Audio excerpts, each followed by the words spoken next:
Now I have shown you the gold organza, this is the red organza. So again, we can measure out like say your good arm's length of it. Like when you're cutting it, squash it in like that. Don't try and have the ribbon real smooth to try and cut a straight line. Even though that's crooked there, you're not going to notice it, right?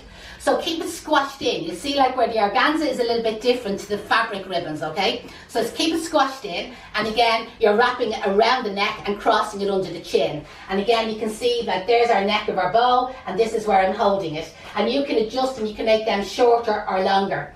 Again, to be more economical and to get the best value out of your ribbons, anybody that's buying them by the roll, is make one bow off the roll that you're happy with the size of it, and then measure all your lengths exactly the same. Where when we're sending them out here in the kit, we send them out a little bit extra long so that you can adjust it yourself and make it shorter or longer. So again, the back of the bow, which is here, gets caught into the front of the bow and squashed in nice and tight. And then you need a little piece of our florist ribbon, so I just need to cut another sample here. So again, you're talking possibly a half a yard of ribbon of the cheap florist ribbon, tear in half, half again and half again.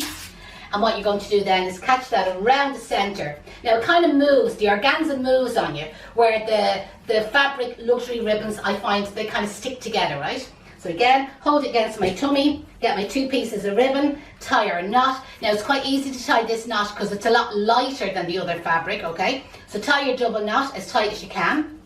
Then you can go back, and there's your loops, which look all squashed in. These are your tails. These tails are quite long, by the way. So you now go back and you open out the organza as fluffy as you want. It's a matter of choice. And I'm going to do the same on the other side. So this organza was quite wide, so you can see there, it is opening out quite wide. And then your 2 little tails then, you can get the 2 tails the same length. You can cut them. So if you like long bows, leave them long, okay? I'm cutting straight across. Okay.